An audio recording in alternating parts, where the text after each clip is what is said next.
ज्ञानदेव माऊली ज्ञानेश्वर ज्ञानेश्वर महाराज महाराज. की जय. नमो ज्ञानेश्वरा, नमो ज्ञानेश्वरा. निवृत्ती उदारा सोपान देवा, मुक्ताबाई नमो त्रिभुवन पावनी. आद्यत्रय जननी देवांची, जयांची केली स्मरण.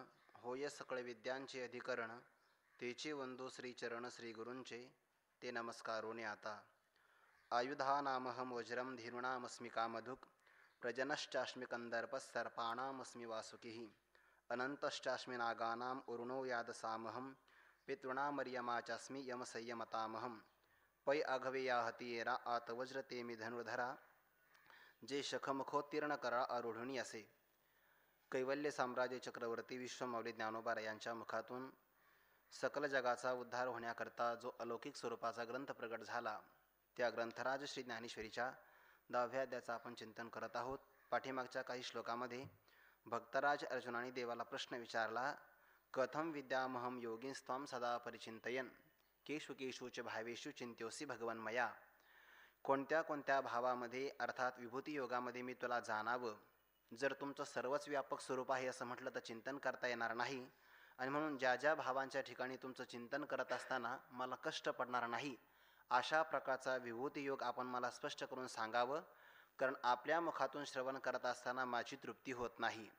श्रोत्याच्या अंतकरणातला हा भाव आहे, आणि देवाच्याही अंतकरणातला भाव श्रोत्याच्या विषयी असाच आहे. तैसे तुझे इथं पार्था आभार नाही सर्वथा, आम्ही आपुलियाची स्वार्था बोलो पुढती.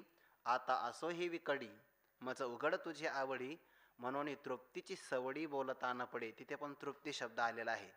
म्हणजे वक्त्याला सुद्धा असं वाटतं आहे की अर्जुनाच्या बरोबर बोलत असताना आपली तृप्ती होत नाही किंवा तृप्तीचा शेवट होत नाही. आणि इकडे श्रोता असणारा अर्जुनाला सुद्धा वाटतं आहे, भगवंताच्या मुखातून आपण कितीही श्रवण केलं, भूय कथहि तृप्तेही शृणवतो नास्ते मे मृतम, आपल्या मुखातून श्रवण केलं तर माझी काही तृप्ती होत नाही. म्हणून परमात्म्याने सांगण्याकरता प्रारंभ केला, अर्जुना माझ्या विस्ताराचा विचार जर केला, हंतते कथयिष्यामि दिव्यह्यात्मभूतयः, अहम आत्मा गुणाकेश सर्वभूताशयस्थितः. माझ्या जर स्वरूपाचा विचार केला तर सर्व प्राणीमात्रांच्या हृदयामध्ये आत्मस्वरूपाने मीच विद्यमान आहे. माझ्या स्वरूपाचा विस्तार किती आहे तो मलाच सांगता येत नाही, परंतु त्यातल्या त्यात प्रधान असणाऱ्या ज्या विभूती आहे त्या मात्र मी तुला सांगतो. आणि मग 21व्या श्लोकापासून परमात्म्याने प्रत्येक असणाऱ्या घटकामध्ये ज्या आपल्या विभूती विशेष विशेष प्रकारच्या आहे त्या सांगण्याकरता प्रारंभ केला. कालच्या शेवटच्या सायंकाळच्या पाठामध्ये भगवंताने असं सांगितलं की नरान आमच्या नराधिपम, यया नरा माझे राजा, तो विभूती विशेष माझा, जया ते सकळ लोक प्रजा होणी सेविती. या सर्व मनुष्यामध्ये राजा तो विशेष प्रकारची माझी विभूती आहे. वास्तविक पाहिलं तर सर्वस्यच्या अहम हृदयसन्निविष्टो हे माझं स्वरूप आहे, परंतु तरी देखील नरांच्या ठिकाणी जर विचार केला, नरांच्या ठाई नरत्व, जे अहमभावीय सत्व असं पाठीमागे 7व्या अध्यायामध्ये सांगितलेलं आहे. ते पौरुष मी तत्व बोलीजत असे अहमभावीय सत्व. सर्व नरांच्या ठिकाणी असणारं नरत्व ते माझी विभूती आहे. पण तरी देखील विचार केला तर नराम माझे राजा, ते राजा ही माझी विशेष विभूती आहे, आणि नरांच्या ठिकाणी असणारं नरत्व ती सामान्य विभूती आहे. विभूती विशेष माझा काय विशेष आहे राजाचा, जया ते सकळ लोक प्रजा होणी सेविती. सगळे असणारे मनुष्य मात्र ज्या राजाला स्वतःचा हा आपला राजा असं मानून प्रजेचं स्वरूप धारण करून त्याचे आज्ञा पालन करतात. म्हणून राजा एक प्रकारचा ईश्वरच आहे. म्हणून तर ज्ञानोबा असं म्हणतात, राजाचं सामर्थ्य काही सामान्य समजू नका, वास्तविक राजा काहीच करत नाही. जैसी राई अधिष्ठिली प्रजा, व्यापारी आपुलाली या काजा, किंवा ज्ञानोबा असं म्हणतात, रावो पोहळली या सुखी, जैसा देशीचा व्यापार न ठके. देशीचा म्हणजे देशाचा व्यापार काही बंद पडत नाही, राजा सुखाने झोपलेला आहे. राजाला सुखाने झोप कधीतरी मिळत असते, कारण प्रजेची चिंता असते. किंवा राजाचं सामर्थ्य सांगत असताना पुढे सांगितलेलं आहे, राजाज्ञा अव्यवहार कुंठवी जेवी. राजाची आज्ञा जर प्राप्त झाली, अव्यवहार म्हणजे भ्रष्टाचार, कुंठवी बंद पडतो.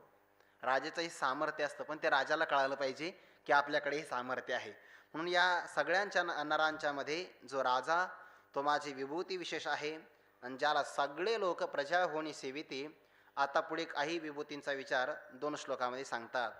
आयुधानामहं वज्रं धेनूनामस्मि कामधुक् प्रजनश्चास्मि कन्दर्प सर्पाणामस्मि वासुकिः अनन्तश्चास्मि नागानां वरुणो यादसामहं पितॄणामर्यमा चास्मि यमः संयमतामहम् आयुधानामहं वज्रं धेनूनामस्मि कामधुक् प्रजनश्चास्मि कन्दर्पः सर्पाणामस्मि वासुकिः अनन्तश्चास्मि नागानां वरुणो यादसामहं पितॄणामर्यमा चास्मि यमः संयमतामहम् आयुधानामहं वज्रं धेनूनामस्मि कामधुक् प्रजनश्चास्मि कन्दर्पः सर्पाणामस्मि वासुकिः अनन्तश्चास्मि नागानां वरुणो यादसामहं पितॄणामर्यमा चास्मि यमः संयमतामहम् आयुधानाम् अहं वज्रं धेनूनाम् अस्मि कामधुक् प्रजनः च अस्मि कन्दर्पः सर्पाणाम् अस्मि वासुकिः अनन्तः च अस्मि नागानां वरुणः यादसाम् अहं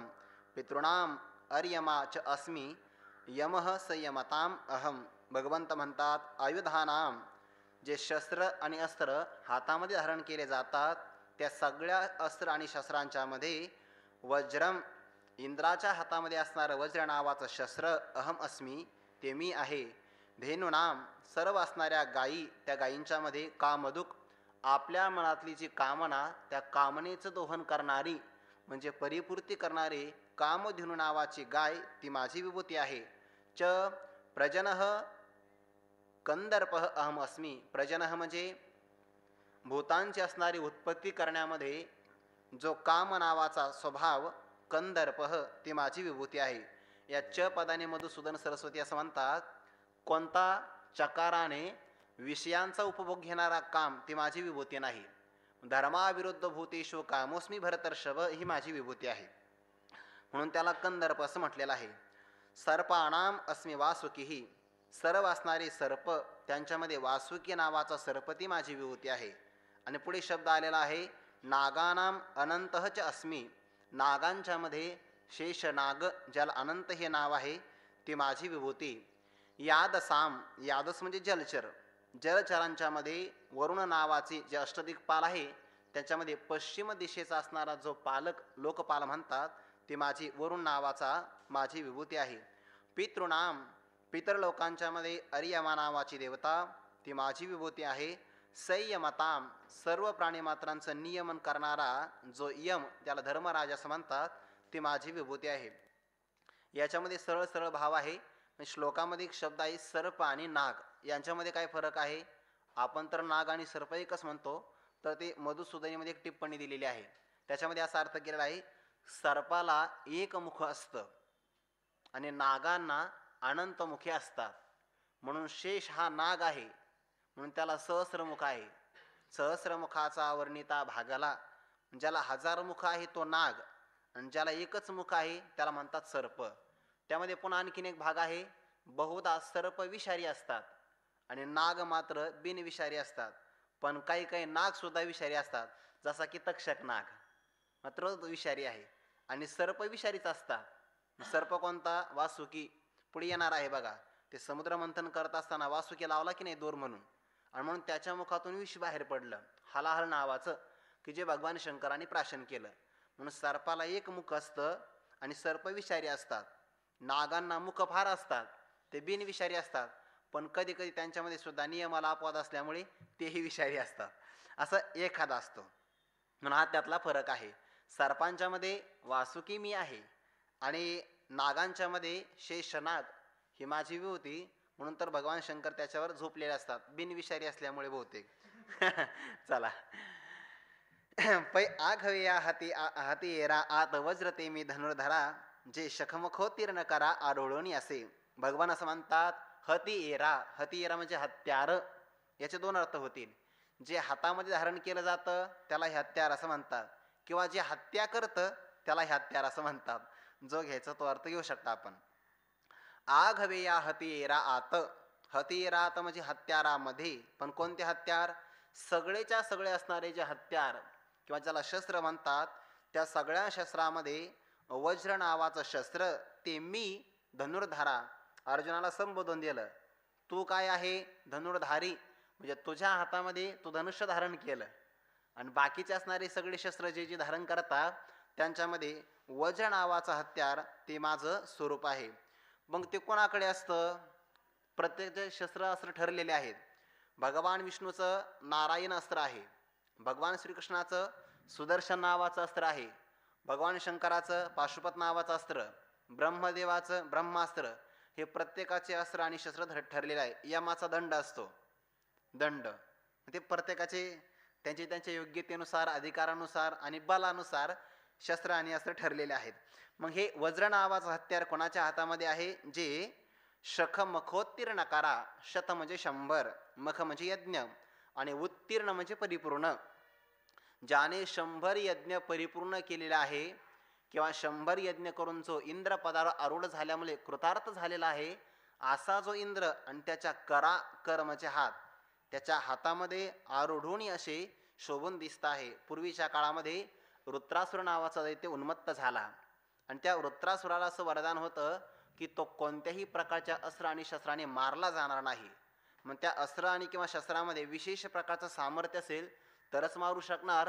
म्हणून सगळे असणारे देव ददिती नावाच्या ऋषींच्या आश्रमामध्ये गेले आणि त्यांना सांगितलं की तुमच्या अस्थिपासून आम्हाला एक शस्त्र तयार करायचं आहे. मग काय करा? तुमच्या अस्थी आम्हाला द्या. ऋषींनी विचार केला, नाहीतरी देह नाशिवंतच आहे, पण या देहाच्या माध्यमातून एखादं शस्त्र तयार होत असेल किंवा एखादं अस्त्र तयार होत असेल आणि त्याच्या माध्यमातून जगाला त्रास देणारा दैत्य जर नष्ट होत असेल तर आपण आपल्या अस्थी देण्याकरता काय कठीण आहे? म्हणून त्या ऋषींनी जागेवर समाधी लावली. समाधी लावल्याबरोबर कामधेनू नावाची गाय तिने त्या ऋषींच्या शरीराला चाटल्यामुळे त्यांचा मांसाचा आणि अस्थीचा आपला चर्माचा भाग नाहीसा झाला आणि फक्त सापळा शिल्लक राहिला. आणि मग त्या सापळ्यापासून इंद्राने किंवा सगळ्या देवांनी वज्र नावाचं हत्यार तयार केलं आणि त्याच्या आघातामुळे मग तो वृत्तासुर नावाचा दैत्य मारला गेला. किंवा त्या इंद्राच्या असणाऱ्या हातातल्या शस्त्राला घाबरून त्या इंद्राने पुन्हा सगळ्या पर्वतांचे पंख सुद्धा कापले. पूर्वीच्या काळामध्ये त्या पर्वतांना पंख होते. मग त्यांच्या मनात आलं की हरिनाम सप्ताह चालू आहे, चला सप्त्याला. ते उड्डाण करायचे आणि जाऊन गावात बसायचे. मग सगळा गाव बिचारा घेऊन जायचा. मग त्यांचा असणारा पर्वतांचे ते पंख कापल्यामुळे पर्वत स्थिर आहे. म्हणून स्थावर म्हणजे स्थिर आहे की नाही ते सगळे पर्वत. याचा अर्थ काय आहे? हे सगळं सामर्थ्य इंद्राला प्राप्त झालं ज्या शस्त्रामुळे. ते वज्र नावाचं शस्त्र म्हणजे मी आहे असं भगवंत म्हणतात. पुढे धेनूमध्ये कामधेनू ते मी म्हणे विश्वक्षेनू जन्मवितयात मदनू तो मी जाणे. एकाच ओळीमध्ये 2 विभूती सांगितल्या आणि पहिल्या ओळीमध्ये एकच विभूती सांगितली. धेनूमध्ये कामधेनू. सामान्य गायीला आपण गाय असं म्हणतो, पण जी वासरासहित गाय असते त्याला धेनू असं म्हटलं जातं. सगळ्या धेनूमध्ये कामधेनू नावाचे गाय ती माझी विभूती आहे. ते मी म्हणे विश्वक्षेनू. हे भगवंताचे एक नाव आहे. श्रीकृष्ण परमात्मा असं म्हणतात, जगातल्या असणाऱ्या सगळ्या धेनूंच्या मध्ये कामधेनू नावाची गाय ही माझी विभूती आहे की जी आपल्या मनातल्या सगळ्या प्रकारच्या कामना परिपूर्ण करते. या संबंधाने किती आज सांगितलं जातो, वसिष्ठांच्या आश्रमामध्ये पूर्वी नंदिनी नावाची कामधेनू गाय होती आणि विश्वामित्र हे पूर्वीच्या जीवनामध्ये क्षत्रिय राजे होते. नंतर मग त्यांनी तपश्चर्या केली. दिग्बलम क्षत्रिय बलम. ब्रह्मतेजाचं सामर्थ्य काही आगळं वेगळं आहे म्हणून क्षत्रिय तेजाचं सामर्थ्यांचा त्यांनी परित्याग केला. मग तपश्चर्या केली काही हजारो वर्ष. पण पूर्वीच्या काळामध्ये मात्र ते क्षत्रिय होते आणि मग क्षत्रिय असल्यामुळे पूर्वीचे राजे लोक शिकारी करण्याकरता जायचे. मग आता राजा म्हटल्यानंतर काही आगळा वेगळा लवाजमा असणार ना. देशामध्ये जर काही विशिष्ट व्यक्ती असेल तर त्यांना Z+ सुरक्षा असते. मग राजाची सुरक्षा काय सामान्य असणार का? मग राजाची ती सुरक्षा, सैनिक, त्या मंत्रिमंडळाचा विस्तार अजून झाला नाही, पण त्या काळात विश्वामित्रांच्या सोबत सगळे असणारे मंत्रिमंडळ. मग राजा शिकारी करण्याकरता निघाला. आता राजाने शिकारीला प्रारंभ सकाळीच केला, परंतु शिकार काही मिळाली नाही आणि शिकारीच्या या प्रयत्नामध्ये भर दुपारी 12 वाजण्याचा प्रसंग प्राप्त झाला. आता एकट्या राजाला भूक नाही लागली. राजाच्या मंत्रिमंडळाला, त्यांच्या सैनिकाला, सैनिक ज्याच्यावर आरूढ होऊन आले त्या सगळ्या अश्वांना आणि गजराजांना सगळ्यांना भूक लागली. प्राणाचा धर्म आहे. मग आपल्याला कुठे काही मिळतं की नाही याचा विचार करत असताना एक आश्रम बघितला. तर आश्रमामध्ये ऋषीमुनी आहे म्हणल्यानंतर कमीत कमी राजाला काहीतरी मिळेल, फळं म्हणा किंवा काही. ते विश्वामित्र वसिष्ठांच्या आश्रमामध्ये प्रवेश करते झाले. आता भर दुपारी 12 वाजता कोणीतरी राजा आपल्या देशाचा आलेला आहे म्हणून ऋषींनी सांगितलं, राजन आपण बरोबर 12 वाजता आलेले आहात. आमची आपल्याला विनंती आहे की आमचा आपण अतिथी सत्कार स्वीकार करावा, कारण तिथी आणि वेळ न बघता आपण आलेले आहात आणि अतिथी देवो भव ही आमची संस्कृती आहे. तुम्हाला जे शक्य होईल ते आम्ही तुम्हाला उपचार समर्पण करू, पण आपण आमच्याकडचा उपचार किंवा आतिथ्य भोजन स्वीकार करावं. विश्वामित्राने सांगितलं, ऋषीवर आपण या भानगडीत पडू नका, कारण मी एकटा नाही, माझ्या पाठीमागं फार मोठे सैनिक आहे आणि यांना जर तुम्हाला जेवण्याचा जर उपक्रम करण्याकरता प्रारंभ केला तर कमीत कमी उद्या दुपारी 12 वाजेपर्यंत तुम्हाला काही मिळणार नाही. वशिष्ठांनी सांगितलं ती काळजी तुम्ही नाही करायची, तुम्हाला फक्त सांगितलेलं आहे ना उपचार सेवन करायचा. जा, समोर सरोवर आहे, सरोवरामध्ये आपण स्नान करा, कारण भोजनाच्या अगोदर कमीत कमी स्नान करावं. आणि नाही शक्य झालं तर हातपाय किंवा चेहरा तरी चांगला धुतला पाहिजे. जेवणात काही आगळा वेगळा आनंद मिळत असतो, करून बघा.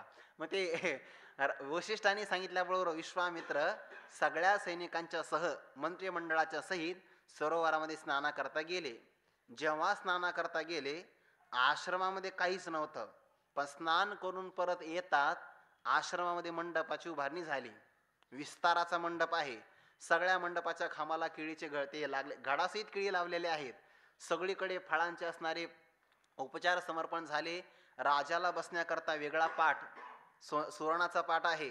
मंत्रिमंडळात त्यांच्या अधिकारानुसार सैनिकांना त्यांच्या योग्यतेनुसार केळीचे पानं अंतरलेले आहेत. बसण्याचे पुन्हा चटाया वगैरे सगळं काही टाकलेलं आहे. त्या घोड्यांच्या करता खरारा आणि हत्तींच्या करता कवळ लुसलुशीत असणारं गवत, ज्याला जे लागतं, ज्याच्या अधिकारांचे लागेल ते सगळं प्राप्त झालं. आता सैनिक थकलेले होते. त्यांनी हे वशिष्ठांनी कसं आणलं, कुठून आणलं, किती सेवक इथं लागले, हे सगळं तयारी करण्याकरता याचा त्यांनी नाही विचार केला, कारण त्यांना भूक लागली होती. त्यांनी फक्त एक धडाका लावला की आलेली वाढ मागं जाऊ द्यायची नाही. पण विश्वामित्र मात्र विचार करता, या ऋषींच्याकडे काहीच नाही, निष्किंचन आहे ते, म्हणजे काही सामुग्री नाही, श्रीमंत नाहीत, पण एवढ्या कमी कालावधीमध्ये हे सगळं तयार कसं केलं. विश्वामित्रांना एकही घास गेला नाही आणि बाकीचे मात्र आडवे होईपर्यंत त्यांनी मात्र भोजन केलं. आणि मग थोडंसं फार भोजन केलं असेल प्रसाद म्हणून, पण विश्वामित्र मात्र विचार करतो. त्यांनी न राहून वशिष्ठांना विचारलं की ऋषीजन, आपण हे सगळं कसं काय तयार केलं. त्यांनी सांगितलं, राजन, आमच्याकडे नंदिनी नावाची कामधेनू गाय आहे आणि त्या गायीला प्रार्थना केल्याबरोबर मनातल्या सगळ्या इच्छा ती पूर्ण करते. आता भोजन केल्यानंतर राजाचा सत्कार झाला की नाही, राजाने निघून जावं, पण विश्वामित्राची बुद्धी फिरली. त्यांनी सांगितलं, असं जर असेल तर मग ही गाय तुमच्यासारख्या ऋषींच्या आश्रमात काहीच उपयोगाची नाही. खरं तर ऋषींना संकट जास्त असतात, ऋषींच्या करता ती बरोबर आहे, पण राजाने सांगितलं मला देशाचा कारभार बघावा लागतो. काही ठिकाणी पाऊस पडतो, काही ठिकाणी परतीचा जास्त पडतो, काही ठिकाणी पडतच नाही. मग हे दुष्काळ, अवर्षण, अतिवर्षण हे करण्याकरता ही गाय माझ्या राज्यामध्ये असली पाहिजे. वशिष्ठांनी सांगितलं हे चालणार नाही. ऋषी मुनींची तहान भागण्याकरता, भूक भागण्याकरता ही गाय आम्हाला प्राप्त झाली आणि तुझ्या मात्र उपयोगाची नाही. पण तरी देखील मी ऋषी असल्यामुळे मी शांत आहे, मी मात्र तुझा प्रतिकार करू शकत नाही, तो आमचा राजा आहे. विश्वामित्रांनी सांगितलं, तुम्ही जर आम्हाला अशी गाय दिली नाही तर आम्ही आमच्या बलाचा उपयोग करून ती गाय घेऊन जाऊ शकतो, काही हरकत नाही म्हणे. जशी तुम्हाला इच्छा होईल तसं तुम्ही करू शकता, राजा असल्यामुळे आपण स्वतंत्र आहात. आणि शेवटी नंदिनीला सांगितलं, कामधेनूला, जर तुझी इच्छा असेल तर तू जाऊ शकते आमच्या आश्रमातून, आणि नसेल तर तुझं संरक्षण मात्र तुलाच करावं लागेल. झालं, आज्ञा मिळाली. आता राजाचा संग उपभोगण्यापेक्षा साधूंचा संग उपभोगणं कितीही चांगलं हे ते गाईलाही कळालं. विद्वान सर्वत्र पूज्यते, म्हणून राजाचा त्याने तिरस्कार केला. पण राजा आपल्याला बलाने घेऊन जातो आहे ना, म्हणून त्या नंदिनीच्या अंगातून सैनिक प्राप्त झाले, प्रगट झाले. ते सैनिक ताज्या दामाचे आहेत आणि हे सैनिक जेवलेले आहेत. बरं, जेवले म्हणजे सामान्य जेवले नाही, वाम कुक्षी करता तयार झालेले बाकीचे सगळे सैनिक आहे. काय ते प्रतिकार करणार आहे. नंदिनीने स्वतःचं संरक्षण केलं स्वसामर्थ्याने आणि विश्वामित्राचा पराभव केला. कशा करता. धेनूमध्ये कामधेनू, मनातल्या सगळ्या कामना पूर्ण करणारी जी कामधेनू नावाची गाय, ती माझी विभूती आहे. आणि अशा कामधेनू कितीतरी आहे स्वर्गामध्ये. कामधेनूची खिल्लारी जी आहे गावी. धेनूमध्ये कामधेनू तेमी म्हणे विश्वक्षेनू, जन्म वितया आत मदनू तुम्ही जाणे. प्राणी मात्रांना जन्म देणारा जो मदन, ज्याला काम असं म्हणतात, ते काम नावाची असणारा मनुष्याच्या मनातला जो भाव, ती माझी विभूती आहे. पण रतिसुखा करता विषय भोगामध्ये प्रवृत्त होणारा काम, ती मात्र माझी विभूती नाही. धर्माच्या अविरुद्ध असणारा, धर्माविरुद्ध भूतेषु कामोस्मी भरतर्षभ, हा काम माझी विभूती आहे. सर्प कुळा आता अधिष्ठाता, वासुकी मी कुंती सुता, नागाम माझी समजता अनंत तो मी. ज्ञानोबराने मात्र सर्प आणि नाग एकाच ओळीमध्ये घेतलेले आहे.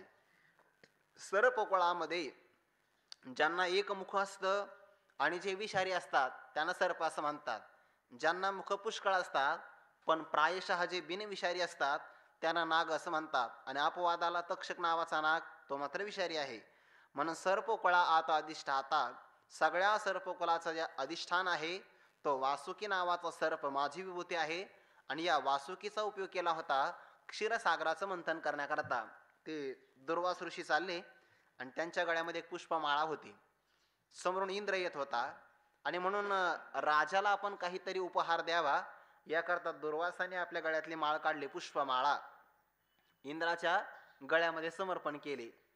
हे प्रसाद म्हणून स्वीकारलं पाहिजे बरं का. आजही उत्तर भागामध्ये जर आपण गेलो कैलास आश्रमामध्ये बघितलं तर जे यजमान पंक्ती करता येतात ते हार घेऊन येतात. मग महामंडलेश्वर कोणी स्वामी असतील त्यांच्या गळ्यामध्ये समर्पण करतात. आणि त्या आश्रमातले कोणी महामंडलेश्वर असेल ते आपल्या गळ्यातला हार बरोबर यजमानाच्या गळ्यात घालतात. यजमान लगेच काढत नाही, संपूर्ण 2 पंक्ती होईपर्यंत तर यजमान आपल्या गळ्यामध्ये तो हार ठेवतो बघा. आणि मग दक्षिणा वगैरे समर्पण करतो. ते हार म्हणजे काही प्रसाद आहे. इंद्राने तसं करायला पाहिजे होतं, पण सामान्य असणारे कोणीतरी पण त्यांनी आपल्याला हार दिला. इंद्राने उन्मत्त झाल्यामुळे तो हार दिला ऐरावताच्या सोंडेमध्ये. ऐरावताने तो हार मात्र आपल्या पायाखाली तुडवला. दुर्वास ऋषीने हे बघितलं, माझ्या गळ्यातला हार मी यांना दिला आणि यांनी मात्र पशुला दिला. ऐश्वर्याने मत्त झाला म्हणून शाप दिला की तो सगळं ऐश्वर्य समुद्रात जाऊन पडेल. पडलं ते क्षीरसागरामध्ये. आता इंद्र ऐश्वर्य रहित झाल्यामुळे इंद्राला कोण विचारतंय. म्हणून इंद्राने सांगितलं आपल्या सगळ्या संपत्ती समुद्रातून काढायच्या. मग काय करायचं, समुद्राचं मंथन. पण असं करू नका, नुसती संपत्ती काढली तर समुद्रातून फक्त संपत्ती मिळेल. याकरता एक काम करायचं, जगातल्या सगळ्या असणाऱ्या औषधी वनस्पती समुद्रामध्ये टाका आणि मग समुद्राचं मंथन करा, कारण तुम्हाला दुधाचं मंथन करायचं आहे. म्हणून तो त्या क्षीरसागरामध्ये सगळ्या औषधी वनस्पती टाकल्या, जगातल्या विविध प्रकारचे असणारे औषधी गुणधर्माने युक्त असणारे बीज टाकले आणि मग त्या क्षीरसागराचं मंथन करण्याकरता प्रारंभ केला. मग पर्वत कोणता आणायचा, मंदराचळ नावाचा पर्वत आणला, पण तो बुडू लागला. मग भगवान महाविष्णू त्याला आधार देण्याकरता कासवाचं रूप धारण करून गेले. तोच आहे कच्छ अवतार. मग त्या घर्षणामुळे पाठ घासली की नाही आणि पाठ टणक झाली, म्हणून कासवाची पाठ आजही टणक आहे बघा. पूर्वीच्या काळामध्ये ढाली म्हणून त्याचा उपयोग करायचे, ते टणक आहे. तुम्ही किती घाव करा काही होत नाही बघा, काहीच नाही. ते कुर्माचं उदाहरण दिलंय बघा दुसऱ्या अध्यामध्ये, यदा संहरते चायम कुर्मंगानी व सर्वशः असं उदाहरण दिलेलं आहे. तर ते भगवंताने आधार दिला पण तरी सुद्धा मात्र मंथन करता येईना. वासुकी नावाचा सर्प त्याचा दोर लावला. ते मंथन करत असताना म्हणून तो सर्प विषारी आहे की ना, त्याच्या मुखातून हलाल नावाचं विष बाहेर पडलं. म्हणून सर्पही विषारी असतात. त्या सगळ्या सर्पामध्ये वासुकी नावाचा सर्प माझी विभूती.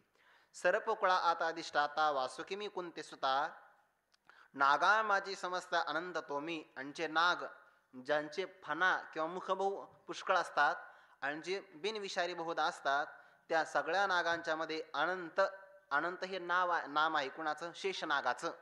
म्हणून तो शेषनाग हे माझी विभूती आहे. आणि विभूती असल्यामुळेच भगवंतानी एक शब्द पुढे वापरलेला आहे बघा त्या गरुडांच्या करता, या लागी जो पाठीवरी वाहू शके माते. गरुड माझी विभूती आहे म्हणून तुम्हाला पाठीवर धारण करू शकतो. आणि शेषनाग सुद्धा माझी विभूती आहे म्हणून याकरता तो सुद्धा मला त्याच्या अंगावर धारण करू शकतो. भगवंताचं वजन आहे की नाही, आणि म्हणून तो धारण का करू शकतो, विभूती असल्यामुळे. असा संबंध इथे पण घेता येईल. नागा माझी समस्त अनंत तो मी. आगा शब्द आहे अर्जुना करता. आगा यादसा आत, जो पश्चिम प्रमदेचा कांत, तो वरुण हे मी हे अनंत सांगत असे. यादस म्हणजे जलचर, आणि यादसा आतमध्ये जलचरांच्या मध्ये पुढे एक झश शब्द येणार आहे. जशा नाम, तो जलचरांच्या करता शब्द आहे पण तो माशांच्या करता शब्द आहे. आणि इथे मात्र बाकीचे असणारे सगळे जलचर. यादसा आत, जो पश्चिम प्रमदेचा कांत, प्रमदा म्हणजे तरुण स्त्री, पश्चिम असणारी दिशा तिच्याच ठिकाणी प्रमदेचं रूपक केलं. आणि पश्चिम दिशेचा अंगीकार करणारा किंवा पश्चिम दिशेचा जो दिक्पाल म्हणतात की नाही, अष्टदिक्पाल, यांच्यामध्ये पश्चिम दिशेचा कांत दिक्पाल असणारा जी वरुण नावाची देवता, ते सगळ्या जलचरांच्या मध्ये ती माझी विभूती आहे हे अनंत सांगत असे. आता अनंत म्हणजे वरच्या ओळीत आलेला अनंत तो नाही हा, तो अनंत शेषनागाचं नाव आहे. आणि हे अनंत हे भगवंताचं स्वरूपही आहे किंवा हे भगवंताचं नाव आहे असा अर्थ करायचा. मी अनंत सांगत असे आणि पितृगणा समजता माझी अर्यमा जो पितृदेवता तो मी हे तत्वता बोलत आहे. पितृगणा समजता जे पितरलोक आहे, हे पितरलोक म्हणजे काय, उष्म पाहा असं पुढे 11व्या अध्यायामध्ये त्यांना म्हणणार शब्द येणार आहे. उष्म पाहा, स्वर्गातले सोम पाहा, जे सोमपान करतात ते सोम पाहा, आणि उष्ण पदार्थांचं जे रसपान करतात त्यांना उष्म पाहा असं म्हणतात. म्हणून तर ते भाद्रपद महिन्यामध्ये ते श्राद्ध तर्पण केलं जातं की नाही, पिंडदान वगैरे केलं, श्राद्ध विधी केला जातो, तर तेव्हा ते पदार्थ गार वाढले जात नाही, गरम गरम वाढले जातात, उष्ण. म्हणून ते उष्म पाहा, म्हणते पितरांना आवडणारे पदार्थ वेगळे असतात, त्यांना खीर बहुत आवडते म्हणून त्या काळामध्ये खीर केलीच जाते. तुम्ही चांगलं निरीक्षण करा, अनुभव असेलच. पितृंगणा समजता ही जे पितर लोक आहे त्यांच्या समूहामध्ये अर्यमा नावाची जी पितृदेवता ती माझी विभूती आहे. तो मी हे तत्वता बोलत आहे. आणि खरं तर पितृदेवताची अर्यमा देवता ते मीच आहे हे तत्वतः बोलत आहे. भगवंत म्हणतात हे मी स्पष्ट सांगतो आहे. स्पष्ट का सांगायचं, मी पितामहाचा पिता, हे आठवीत आहे ना आठवी चित्ता. म्हणून तर पितरांच्या मध्ये जो अर्यमा खऱ्या अर्थाने मीच काय आहे, माझी विभूती आहे किंवा सर्वांचा पितर मीच आहे. तो मी हे तत्वता बोलत आहे. पुढच्या 2 ओव्यांचं युग्म आहे. जगाची शुभाशुभी लिहिती, प्राणी यांच्या मानसांचा झाडा घेती, मग केलियानुरूप होती भोग नियमजे, तया नियमिता या माझी यम, जो कर्म साक्षी धर्म तो मी म्हणे आत्मा राम रमापती. जगाची शुभाशुभी लिहिती, यमा करता उदाहरण आहे बघा. हे यमाचं कार्य काय आहे, जगाची शुभाशुभी लिहिती. ते बँकेमध्ये जर आपण गेलो तर 2 विभाग असतात, क्रेडिट आणि डेबिट असे 2 विभाग असतात बघा. वाणिज्य शाखेतला हा विषय आहे. म्हणजे जमा काय झालं आणि खर्च काय झाला, म्हणजे आपण पैसे भरले किती आणि काढले किती, याच्याकरता क्रेडिट आणि डेबिट असे 2 विभाग असतात. म्हणून सगळ्यांचे असणारे सर्वांचेच खाते असतील असं काही नाही, पण आता सरकारने जनधन काढल्यामुळे सर्वांचे जवळपास खाते झालेले आहेत. पण इथे खाते असेल किंवा नसेल, पण सगळ्या प्राणीमात्रांचे इथं फक्त मानवाचे खाते आहेत, तिथे सगळ्यांचेच खाते आहेत. जगाची सगळ्या प्राणीमात्रांची शुभाशुभे लिहिती, शुभ कर्म कोणतं आहे तेही लिहून काढतात आणि अशुभ कर्म कोणतं आहे तेही लिहून काढतात. ते महाभारतामध्ये एक श्लोक आलेला आहे, श्लोक आता स्मरणात नाही, पण त्या श्लोकातला भाव असा आहे की प्राणीमात्रांनी कोणतंही कर्म केलं की त्या कर्माकरता 14 जण साक्षीदार असतात. त्यातले काही आठवले तर सांगतो मी, बाकीचे काही आठवणार नाही. 14 जण साक्षीदार असतात. मनुष्याने कोणतंही कर्म करू द्या.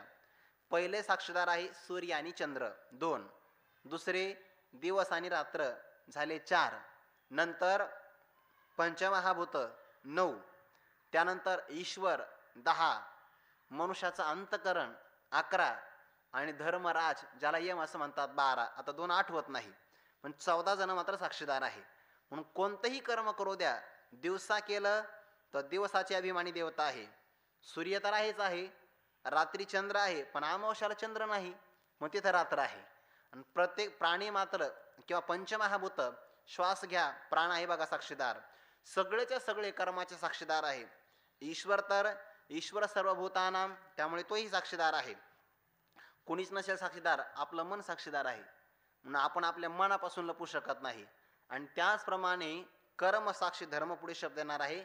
धर्म म्हणजे यमराज, तोही सर्वांचा काय आहे साक्षीदार. म्हणून ते मग जगाची शुभाशुभे लिहिती, सगळ्या प्राणीमात्रांचा त्यांनी एक वर्ग तयार केलेला आहे. पाठीमागे भगवंतांनी सांगितले बघा, अधर्माची अवधी तोडी, दोषांची लिहिली फाडी. भगवंत मात्र ते दोषांची किर्द खतावणी ते फाडून काढतो आणि इथे मात्र लिहिण्याचं काम चालू आहे. जगाची शुभाशुभे लिहिती, कुठून लिहितात हे, प्राणी यांच्या मानसांचा झाडा घेती. मानस म्हणजे अंतकरण. वास्तविक प्राणी यांचं मानस हे सहसा कळत नाही, पण मनुष्याचं अंतकरण कळण्याकरता 2 गोष्टी महत्त्वाच्या असतात. एक तर ज्या मनुष्याचं अंतकरण आपल्याला कळून घ्यायचं आहे त्या मनुष्याच्या अंतकरणाची योग्यता आणि आपल्या मनाची योग्यता एक झाली तर मग कळते. तो का म्हणे काय अंगी व्हावे जे आपण तरीच महिमान कळू येईल. संतांचं महिमान कोणाला कळतं? जर अंगाने आपण संत झालो म्हणजे आपल्या मनाची योग्यता एक झाली तर हा एक प्रकार आहे. दुसरा प्रकार आहे बोलण्याचा प्रकार.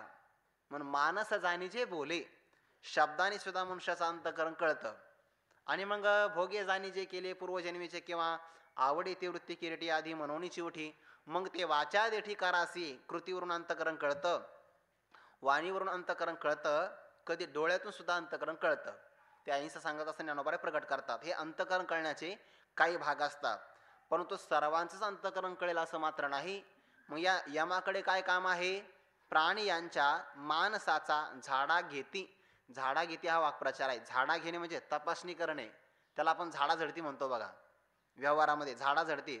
आता पुढील तपास अमुक अमुक पोलीस करत आहे म्हणजे झाडाझडती म्हणतात त्याला. पण ते फक्त तपास करतात म्हणजे कशाचा? पदार्थांचा करतात किंवा काही अंमली पदार्थांचा ते तपास करतात. पण माणसांचा झाडा त्यांना घेता येत नाही. हा झाडा मात्र हे फक्त ही घेऊ शकतात, 14 जण घेऊ शकतात. प्राणी यांच्या माणसाचा झाडा घेती, जगाची शुभाशुभी लिहिती. मग यानंतर शुभाशुभ कर्म लिहिलं, मनुष्याचं अंतकरण काय याची तपासणी केली आणि मग यांनी कोणतं कर्म केलं, केली या अनुरूप होती भोगनीय म्हणजे केली या अनुरूप यांनी जे कर्म केलं आणि या कर्माचं जे भोगण्याकरता अनुरूप असणारे नियम होता. आता नियम झाले म्हणजे पाळले गेले पाहिजे की नाही. आता भले नियम आहे पण सहसा नियमाचं उल्लंघन करण्याकरता मनुष्याची वृत्ती असते सहसा. कोणतेही कायदे करा, बरोबर कायदे करताना सुद्धा नुसते कायदे केले जात नाही, त्या कायद्यातून पळवाटा काढल्या जातात. म्हणून तर एवढे वर्ष लागतात ना निकाला करता. त्याचे कारणच ते असतात. मग कोणतेही नियम करा, केली या अनुरूप होती भोग नियम जे त्या नियमाचं पालन करावं लागतं. तया नियम तया माझी नियमितया माझी यम.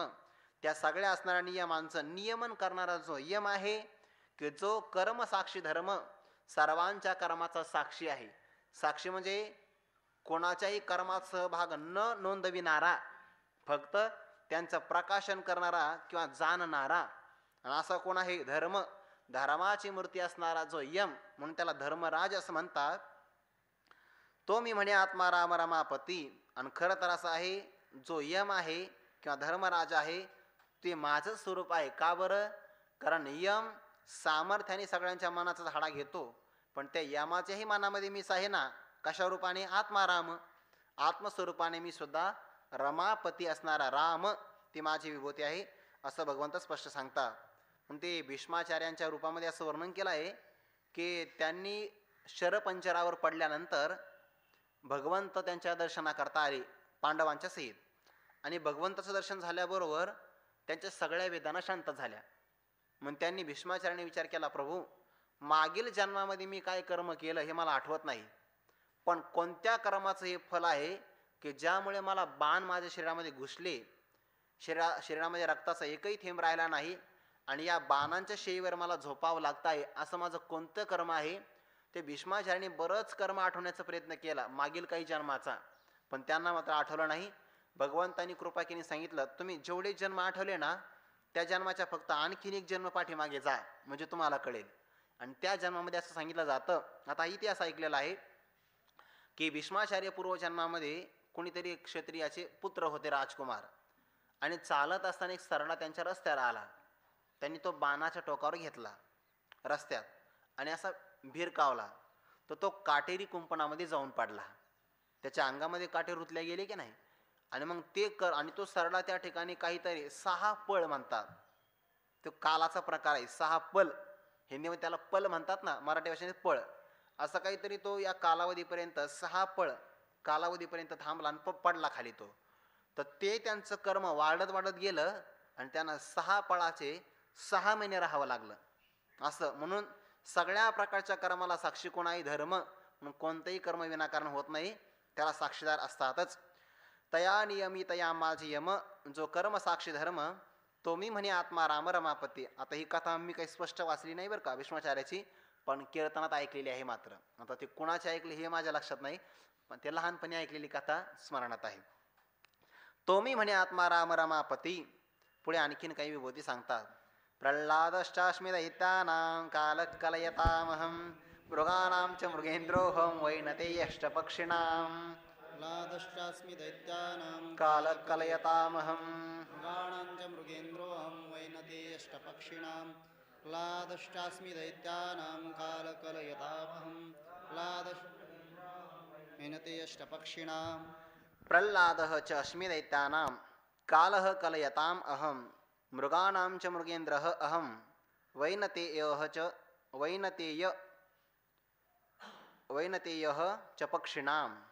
दैत्यानां दितीपासून झालेले म्हणजे कश्यप ऋषीपासून दितीच्या उदरातून जन्माला आलेले त्यांना दैत्य असं म्हणतात. आणि अदितीपासून झालेले त्यांना आदित्य असं म्हणतात. मग आदित्यामध्ये कोण आहे? आदित्यानाम अहम विष्णू. आदित्यांच्यामध्ये उपेंद्र वामन माझी विभूती आहे. दैत्यांच्यामध्ये प्रल्हाद च अहम अस्मी. भक्तराज प्रल्हाद ही माझी विभूती आहे.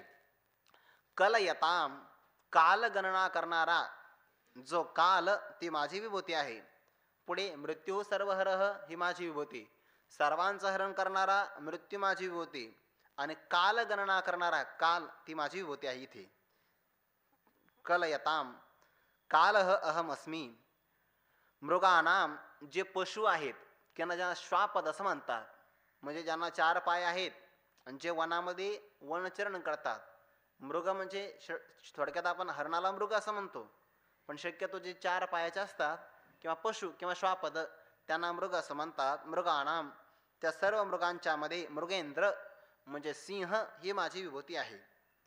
आणि पक्षीनाम जे आकाशामध्ये उड्डाण करतात, ज्यांना खेचर पक्ष्यांनी जे उडतात ना, त्या पक्ष्यांच्या म्हणजे वैनतेय विनितेपासून झालेला म्हणून त्याला वैनतेय असं म्हणतात. कुंतीपासून कौंतेय तसा विनितेपासून झालेला कद्रू आणि विनीत आहे की नाही त्या पण, तर त्याच्यामध्ये विनितेपासून झालेला वैनतेय म्हणजे गरुड ते माझी विभूती आहे. अगादैत्यांची आकुळी प्रल्हाद तो मी न्याहाळी म्हणून दैत्य भावादी मिळी लिंपीची ना. अगा अर्जुना करता संबोधन आहे. दैत्यांची आकुळी सर्व असणारे दैत्य आणि त्या दैत्यांच्या कुलामध्ये म्हणजे वंश परंपरेमध्ये प्रल्हाद नावाचा जो भक्त तो मी न्याहाळी ते माझी विभूती आहे. प्रकर्ष करून जो लाद म्हणजे आनंदित करतो. आणि भक्त प्रल्हादाचं उदाहरण आहे लाद, अनुलाद, सल्लाद आणि प्रल्हाद अशी त्यांच्या भावाचे काही नाव आहे. त्यांच्यामध्ये सर्वात लहान आहे भक्त प्रल्हाद आणि लहान मुलगा सहसा सर्वांना आनंद देतो म्हणून प्रल्हाद तो मी न्याहाळी. जो दैत्यांच्या मध्ये कुळामध्ये प्रल्हाद ती माझी विभूती आहे. न्याहाळी असा अर्जुना सूक्ष्म रीतीने बघ. आणि तो माझी विभूती असल्या कारणामुळे म्हणून दैत्य भावादी मिळी लिंपेचे ना. दैत्यांच्या ठिकाणी जे भाव असतात म्हणजे त्यांच्या मनातले जे विकार असतात त्या भावांच्या मध्ये मेळामध्ये तो आहे लिंपेचे ना. म्हणजे प्रतिकूल परिस्थितीमध्ये सुद्धा भक्ती करता येऊ शकते याचं उत्तम उदाहरण भक्तराज अर्जुन. प्रतिकूल परिस्थितीमध्ये श्रवण करता येऊ शकतं याचं उत्तम उदाहरण भक्तराज अर्जुन. म्हणून परिस्थिती अनुकूल किंवा प्रतिकूल परमार्थाला कधी बाधक ठरत नसते. विचार आपण कसा करतो यावर ते अवलंबून असतं. भक्त प्रल्हादांच्या जीवनामध्ये जेवढे उदाहरण आले असं म्हणतात की 11 प्रकार केले त्यांना मारण्याकरता, 11 प्रकारचे, पण तरी सुद्धा त्यामध्ये भक्ती खंडित होऊ शकले नाही. आणि का? दैत्य भावादी मिळी लिंपेचे ना. दैत्यांच्या समूहामध्ये राहत असताना सुद्धा दैत्य स्वभावाने मात्र ते लिप्त झाले नाही. एवढंच नाही, एरवी दैत्य कोळ साचो कारे परी इंद्र इसरीनालाही उपरे म्हणून भक्ती का येत सरे जाती अप्रमाण. आणि भक्त प्रल्हादाचा उदाहरण केला. जे माझ्यामुळे येतं तो प्रल्हाद गामदसाठी घेता भोवती सदा किरटी काजे मिया द्यावे ते गोष्टी तयाची या जोडी. भक्त प्रल्हादाच्या चिंतनाने सुद्धा मी ज्या गोष्टी देऊ शकतो त्याच गोष्टी मिळतात कारण ती माझी विभूती आहे.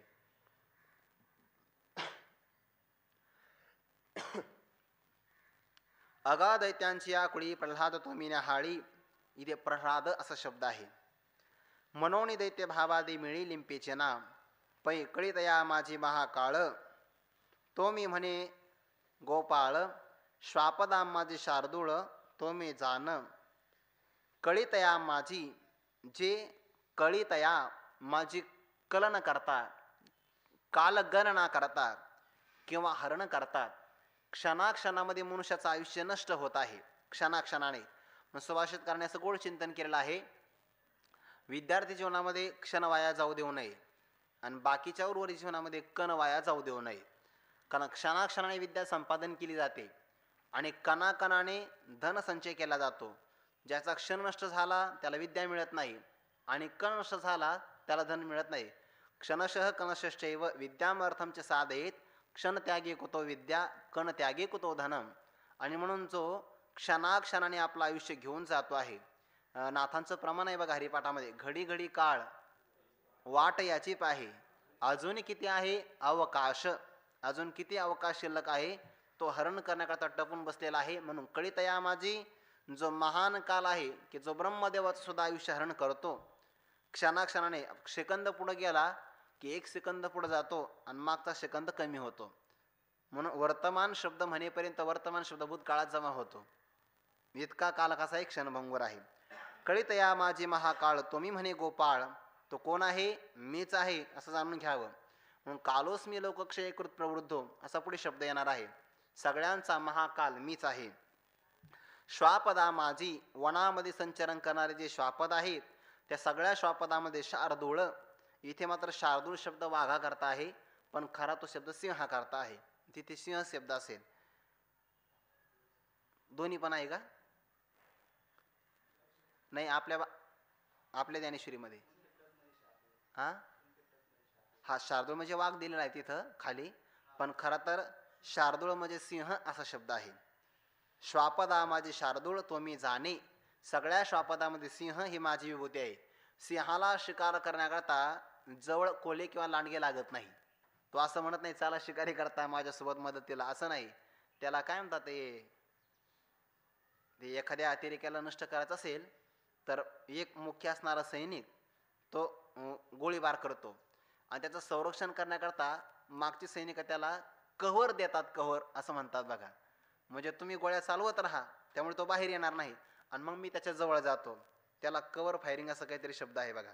तर तो सिंह काही असं कव्हर फायरिंग करता कोणाला घेत नाही, एकटा जातो. सिंहानं पाहिजे जावळी या, सिंहाला जवळ असण्याकरता कोणी लागत नाही, एकटाच निघतो IT मध्ये. आणि असा निघतो की त्याला बघितल्याबरोबर हत्तींचा समूह जरी असेल, हे असो पाहू उचलेला मदमुखन ठेवी ती खाला, गरजोनी पुढा झाला सिंह जरी. जर सिंह पुढा आला तर त्या हत्तीला कळत नाही कुठे पाऊल ठेवावा, किंवा गचघटा आत सिंह लिला विदारित, किंवा सिंहाची हाका युगांत होय मदमुखा, असे सिंहाचे काय असते गर्जना. मग सिंह त्या हत्तीचं गंडस्थळ फोडतो.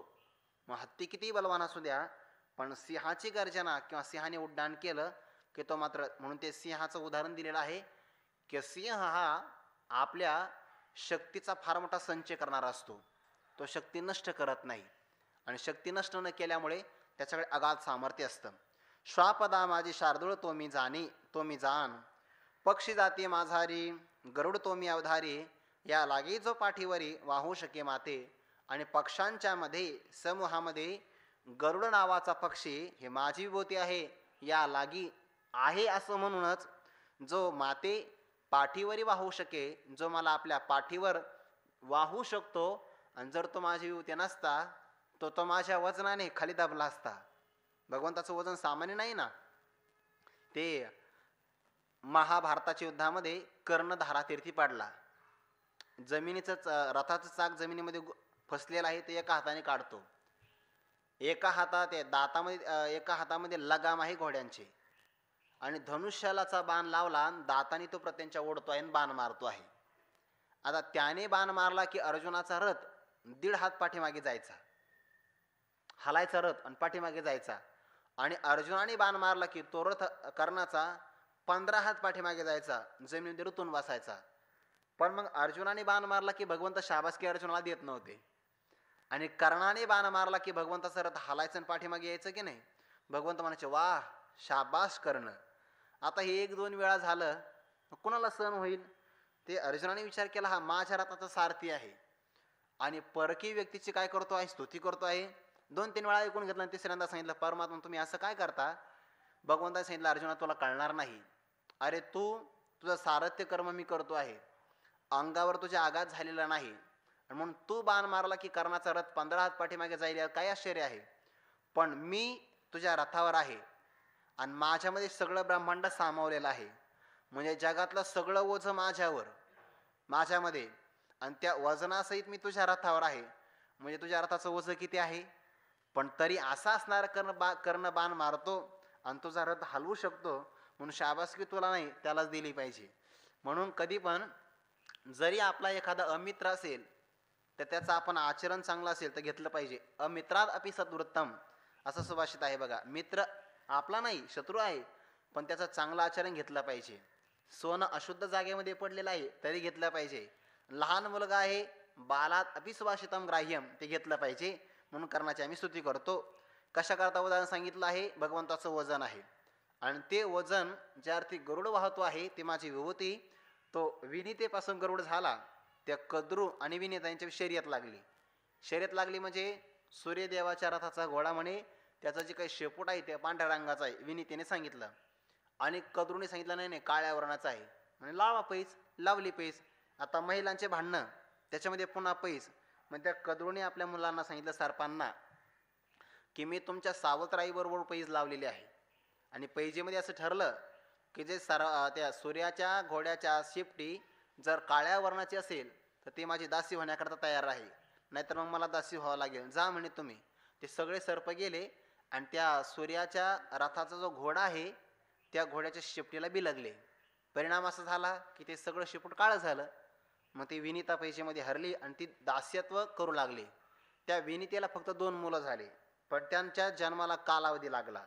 मग त्या विनितेने काय केलं ते एक अंड फोडलं तर ते परिपक्व न झाल्यामुळे त्याच्यातून अरुण नावाचा सूर्याचा सारथी प्रगट झाला आणि त्यांनी सांगितलं मी तुला शाप देतो म्हणे तुला दास्यत्व करावं लागेल.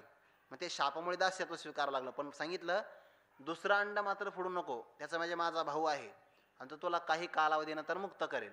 पण ते अरुणाचं असणारं शरीर परिपक्व न झाल्यामुळे तो सूर्याचं सारथी कर्म करण्याकरता निघून गेला आणि मग काही कालावधीनंतर 1000 वर्षानंतर दुसऱ्या त्या अंड्यामधून गरुडाचा जन्म झाल्यावर त्याने आई विचारलं तू दास्यत्व का करते. मग त्याने सगळा इतिहास सांगितला की तुझ्या भावाला मी ते मुक्त केलं त्याचा शाप आहे मग आमच्यामध्ये पैज झाली आणि झालं. म्हणजे सांगितलं काही हरकत नाही मी तुला शापातून मुक्त करतो. मग त्या सर्पांना सांगितलं की मुक्त करायचं काय करायचं. त्या सर्पाने सांगितलं एक काम करा आम्हाला स्वर्गातला अमृत कलश आणून द्या तुमच्या आईला आम्ही मुक्त करतो म्हणजे दास्यत्वातून. गरुडाने सांगितलं काय हरकत नाही. अमृत कुठे आहे स्वर्गात. एकेची उड्डाण केलं आणि उड्डाण केल्याबरोबर मग तो अमृत कलश घेतला. देव प्रतिबंध करू लागले सगळ्या देवांचा पराभव केला. आता अमृताचा कलश जाईल आणि जर सर्प अमर झाले तर अगोदर तर सर्प पाहिल्यानंतर लोकांना कसं तरी होतं आणि ते पण अमर झाले तर मग सगळ्या जगामध्ये काय विध्वंस होईल. म्हणून देवांनी प्रार्थना केली भगवान विष्णूला की आपण गरुडाला काय करा आवरा प्रतिबंध करा. भगवान विष्णू प्रकट झाल्याने युद्ध सुरू झालं. आता युद्ध सुरू झाल्याबरोबर त्या गरुडाचा पराक्रम फार मोठा आहे. भगवान विष्णूने सोडलेलं सुदर्शन चक्र त्याने गिळून घेतलं. भगवंताला असं वाटलं येईल थोड्या वेळाने बाहेर सुदर्शन चक्र आपलं काम करून येईनाच ना. शेवटी भगवान विष्णू त्रस्त झाले त्यांनी सांगितलं कुणाला गरुडा मी तुझ्यावर प्रसन्न आहे काही मागून घ्यायचं तर वरदान मागून घे. त्यांनी सांगितलं वरदान तुम्ही नाही मागायचं कारण तुम्ही पराभूत झाले. वरदान मी तुम्हाला देणार कारण तुमचं सुदर्शन चक्र मला काही करू शकलं नाही. वरदान कोणी द्यायचं ज्याचा पराक्रम मोठा आहे त्यांनी द्यायचं. तुम्ही वरदान मला देऊ नका मी तुम्हाला वरदान देतो. भगवंताने सांगितलं काही हरकत नाही मग वरदान दे मला पण तू माझा का हो वाहन हो गरुड वाहना. वरदान द्यायचं असलं तर दे पण गरुडा तुम्हाचं वाहन हो. म्हणजे भगवंताने वाहनामध्ये सुद्धा असं वरदान मागून घेतलं गरुडाकडून. त्यांनी सांगितलं काही हरकत नाही. मग समजावून सांगितलं हे अमृत कलश काही घेऊन जाऊ नको घेतला तरी ठेवून दे आम्ही त्याचं अपहरण करू तुझ्या आईला मुक्त करू. म्हणजे ज्या गरुडाचा पराक्रम भगवान विष्णूपेक्षा सुद्धा मोठा आहे म्हणून पक्षी जाती माझारी गरुड तुम्ही अवधारी या लागी जो पाठीवरी वाहू शके माते.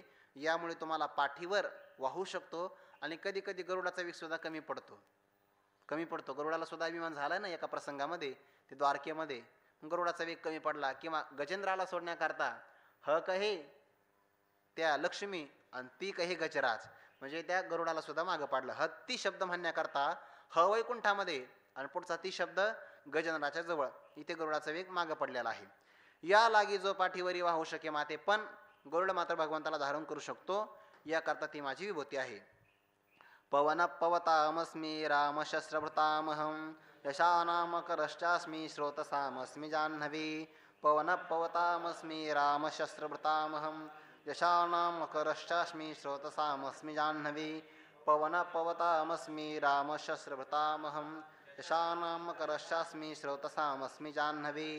पवनः पवताम् अस्मि रामः शस्त्रभृताम् अहं जशानामकरः च अस्मि श्रोतसाम अस्मि जाह्नवी. पवताम पावन करणारे किंवा पवताम म्हणजे वेगवान असणारे, त्यांच्यामध्ये पवन म्हणजे वारा ते माझी विभूती आहे. शस्त्रभृताम शस्त्र धारण करण्याच्यामध्ये किंवा शस्त्र चालवण्यामध्ये जे निपुण आहे त्यांच्यामध्ये श्रीराम माझी विभूती आहे. जशानाम जे मत्स्य आहेत ना, मासे, त्यांच्यामध्ये मकर नावाचा मासा किंवा ती माझी विभूती आहे.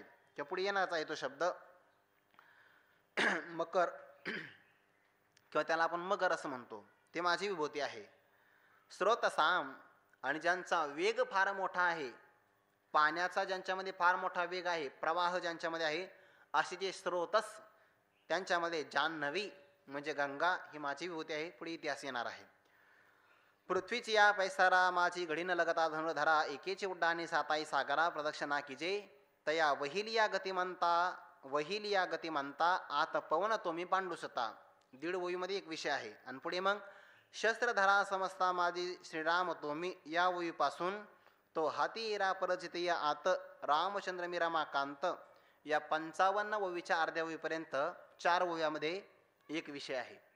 म्हणजे 3 ओव्या पूर्ण आहेत आणि अर्धी ओवी पाठीमागं अर्धी ओवी पुढे, अशा 4 ओवीमध्ये प्रभू रामचंद्रांचं वर्णन आणि 1.5 ओवीमध्ये पवनः वाऱ्याचं वर्णन.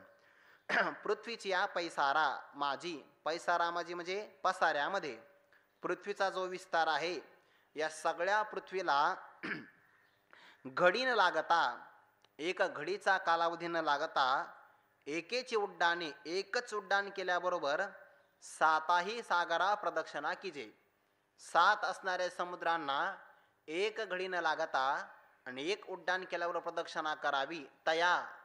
त्या वहिलिया सर्व वेगवानामध्ये. आणि असे जे गतिमान असणारे पदार्थ कोण कोण आहे? एक तर गरुड की जो अतिशय वेगाने प्रदक्षिणा करू शकतो. दुसरे हनुमंतराय, एकच उड्डाण केल्याबरोबर लंकेत. मग असं एकाच उड्डाणामध्ये 7 समुद्रांना प्रदक्षिणा करू शकतात ते म्हणजे हनुमंतराय, नंतर गरुड, असे पदार्थ आहे ना वेगवान. आणि त्याच्यामध्ये पुन्हा वारा. तया वहिलिया गतिमंता, असे वेगवान असणारे जे गतिमान. आणि त्यांच्यामध्ये पवन तोमी पांडुसुता, पवन ही माझी काय आहे? विभूती. हनुमंतराला पवन सुता असं म्हणतात. उड्डाण केलं की नाही, 7 समुद्र कुठं घेऊन बसले, लगेच सूर्याला धरलं. म्हणजे काय आहे? वेगवान आहे. त्यांच्यामध्ये पवन तोमी पांडुसुता.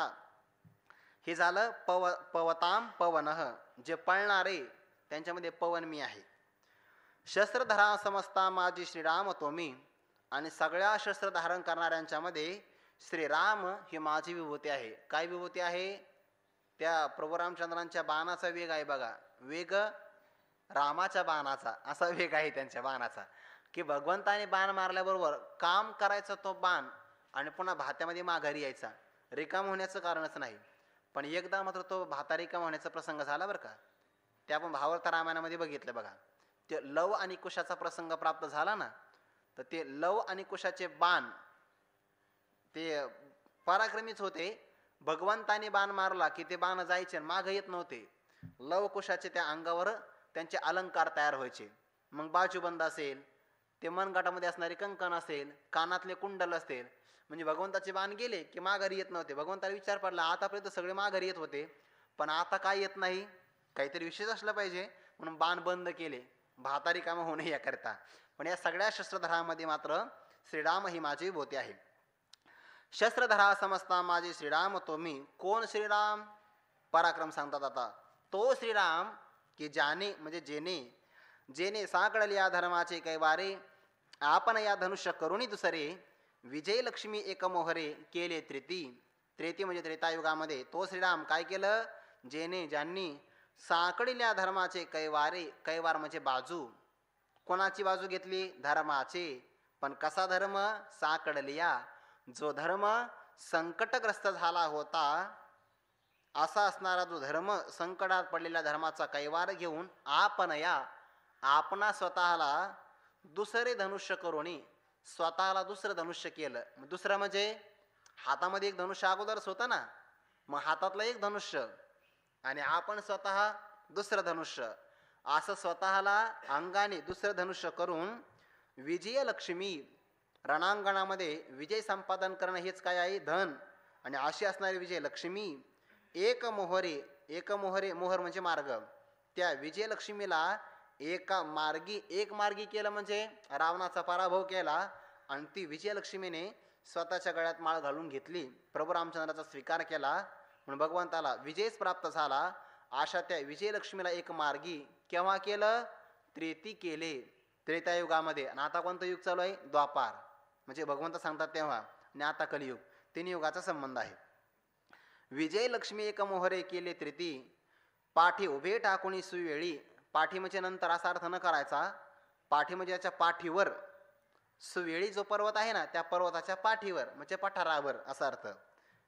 नाहीतर मग पाठी म्हणजे नंतर असा अर्थ केला तर मग पहिल्या उच्च संबंध लागणार नाही. म्हणून उभे ठाकोनी सुवेळी, पाठी उभे ठाकोनी सुवेळी, प्रताप लंकेश्वराच्या सिसाळी, गगनी उदो म्हणत या हस्तबळी दिली भूता. सुवेळी नावाचा पर्वत, सुवेळ पर्वत म्हणतात, त्या पर्वतावर उभे राहून प्रताप लंकेश्वर. आता लंकेश्वराचा प्रताप आहे, पण भावार्थ रामायण त्याचा पराक्रम नाही आलेला. त्याचा पराक्रम कुठं आहे, भगवान शंकराला कैलास पर्वत असं उचललं की नाही, त्याचा प्रतापच आहे. पण दुसरीकडे त्याचा पराक्रम नाही. ते अंगदाच्या ठिकाणी प्रसंग पाळण्यावर नाही का, तिथे पराक्रम नाही मात्र, पण इतर ठिकाणी प्रताप आहे. प्रताप लंकेश्वराच्या, प्रतापी असणारा लंकेश्वर, आणि त्याच्या शिसाळी म्हणजे काय, शिस म्हणजे मस्तक, आणि शिसाळी म्हणजे काय, मस्तक पंक्ती, त्याला दशानन असं म्हणतात. आणि परमात्म्याने सुवेळ पर्वतावर उभा राहून प्रतापी असणारे लंकेश्वर, त्याच्या असणाऱ्या मस्तक पंक्ती अशा उडवल्या बाणाने, आणि कोणाच्या हातामध्ये दिल्या, गगनी ओदो म्हणत या भूता हस्तबळीत दली.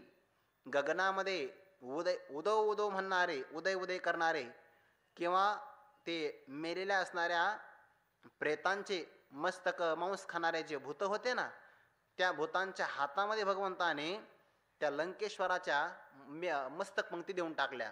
म्हणजे ते मस्तक जमिनीवर पडावं आणि मग भूतांनी यावून तुटून पडावं असं नाही, ते असणारे भूत वरच्यावरच चेंडू त्याने झेलावा, कॅच करावा. गगनी उदो म्हणते हस्तबळी ददली भूता, हस्तबळी किंवा त्याच्या हातावर बळी म्हणून भूतांना देऊन टाकले. जेने देवाचा मान किंवा धर्माशी जीर्णोद्धार केला, सूर्यवंशी उदयला सूर्य जो का तो, असा पुढे शब्द येणार आहे. जेने, ज्या प्रभू रामचंद्राने देवांचा मान किंवा सेला, ज्या देवांना मान नव्हता, कुठे मान हो, त्या लंकेश्वराने सिंहासनावर जाण्याकरता देवांच्या छातीवर पाय देऊन जावं. अगोदर ते पालते होते, नंतर नारदांनी सांगितले म्हणून मग ते शनीला सोयीचं केलं. आणि शनीने जेव्हा बघितलं तेव्हा मग त्या रावणाची वक्रदृष्टी पडल्यामुळे नंतर मग मात्र वाईट दिवस सुरू झाले. पण अगोदर सगळे त्यांनी पालथे केले होते, त्याच्या पाठीर पाय देऊन जावं. काय देवांचा मानच नव्हता, पण भगवंताने शोधून दिला. जेने देवांचा मान किंवा सेला, इथे प्रभू रामचंद्राने देवांचा मान घेऊन दिला. आणि चौथ्या अध्यामध्ये दैत्यांचे कुळे नासी, साधूंचा मान किंवसी, तिथे साधूंचा मान शोधून दिला. आणि इथे देवांचा मान किंवसीला, धर्माशी जीर्णोद्धार केला. जो धर्म जीर्ण झाला होता त्याचा पुन्हा उद्धार केला. कोणत्या धर्माचा, मग पुत्र धर्म असेल, राजधर्म असेल, सगळे धर्म, पती धर्म असेल, सगळ्या धर्माचा जीर्णोद्धार केला.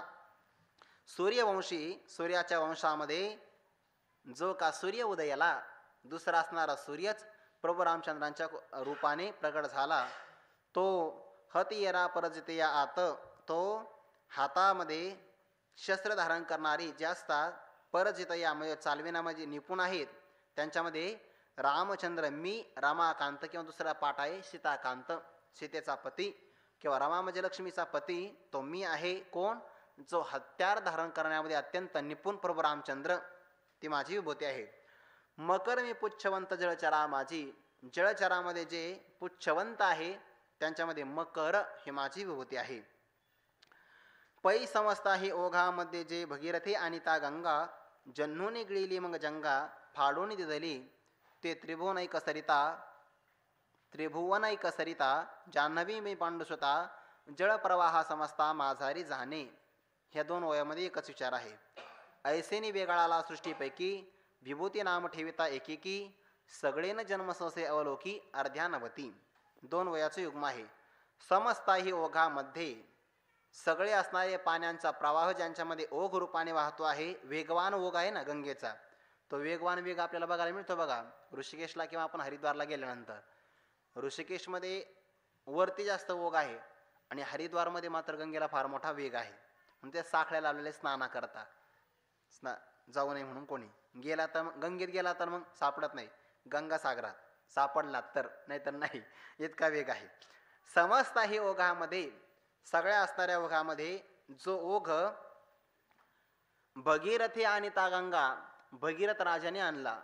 ते सगर पुत्र आहेत, त्यांनी ते कपिल ऋषींच्या आश्रमामध्ये गेले आणि सगरांचा नाश झाला. त्या सगळ्यांचा उद्धार करण्याकरता तपश्चर्या केली. त्यांच्या वंशामध्ये दिलीप नावाचे झाले राजे. त्यांनी तपश्चर्या केली पण त्यांना पुत्रच प्राप्त नाही. मग गायीची सेवा प्रारंभ केली. गायीची सेवा करत असताना भगवान शंकर प्रकट झाले पण सिंहाच्या रूपामध्ये. गाय पकडली आणि मग ते गाय हंबरडा फुडू लागली. दिलीप राजा प्रकट झाला. राजा राणी सहित आहे दोघे जण गायींची सेवा करतात. वनामध्ये गाय स्वतः घेऊन जातात. मग ते भगवान शंकर सिंहाच्या रूपात प्रकट झाले. सांगितलं आम्ही गाय खाणार. त्यांनी सांगितलं गायीच्या मोबदल्यामध्ये दुसरं काही घ्या पण गायीचा नाश करू नका.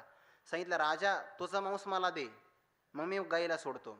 दिलीप राजा प्रकट झाले पण ते मग सत्वहरण केलं त्यांचं परीक्षा घेतल्याबरोबर आणि भगवान शंकर प्रकट झाले. सांगितलं काही हरकत नाही, तुला असा पुत्र प्राप्त होईल की सगळ्या पूर्वजांचं नाव काढील. आणि मग त्या दिलीपांच्या पोटी भगीरथ राजे प्रकट झाले. त्यांनी तपश्चर्या केली. मग गंगेला प्रसन्न करून घेतलं. गंगेनं सांगितलं माझा वेग कोणी सहन करणार नाही. भगवान शंकराची प्रार्थना केली. त्याने तो जटेमध्ये वेग सहन केला आणि मग जटा मोकळी केल्यावर गंगा प्रवाहित झाली. प्रवाहित झाल्यावर भगीरथ राजा पुढे चालतात, गंगा पाठीमागे. जन्नू नावाच्या ऋषीचा आश्रम लागला, गेला वाहून. त्या जन्नूने बघितला आपला आश्रम आणि वाहून गेला प्रवाहामध्ये. प्रवाह आडवीला घेतला पिऊन. भगीरथ राजा पुढे गेले, पाहतात पाठीमागे गंगाच नाही. कुठे गेले?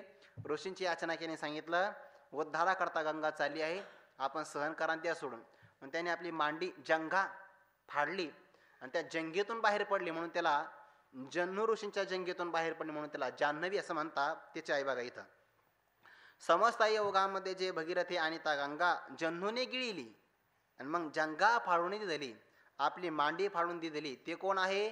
त्रिभुवनैक सरिता, सगळ्या त्रैलोक्यामध्ये पावन करणारी सर्वांना जान्हवी सरिता मी पंडुसुता. मग कुठली आहे? जळप्रवाहा समजता माझारी जाणे. सगळ्या जळप्रवाहामध्ये ती माझी विभूती आहे. भगवंत असं म्हणता अर्जुना किती विभूती सांगावे तुला? ऐसेनी वेगळाला सृष्टीपैकी वेगवेगळ्या सृष्टी आहे ना, म्हणजे जळप्रवाहाची सृष्टी, पुन्हा मत्स्यांची सृष्टी, दैत्यांची सृष्टी, अशा सृष्टी आहे. आणि ऐसेने वेगळाला सृष्टीपैकी या वेगवेगळ्या सृष्टीपैकी विभूती नाम एकेकी ठेविता. एका पदार्थाला विभूती असं नाव ठेवलं तर सगळेन जन्म सहस्रे हजारो जन्म घेतले तरी पण सगळ्या विभूती अवलोकन जरी आपण केलं अर्ध्यानवती, अर्ध्या सुद्धा होणार नाही. म्हणजे विभूती काय अनंत आहेत. आणखीन काही विभूती सांगणार तो विचार नंतर. पुंडली गौरदार विठ्ठल श्री ज्ञानदेव तुकाराम माऊली ज्ञानेश्वर महाराज की जय. जगद्गुरु तुकाराम महाराज की जय. सद्गुरु जोग महाराज की जय. ज्ञानदेव तुकाराम ज्ञानदेव तुकाराम ज्ञानदेव तुकाराम ज्ञानदेव तुकाराम.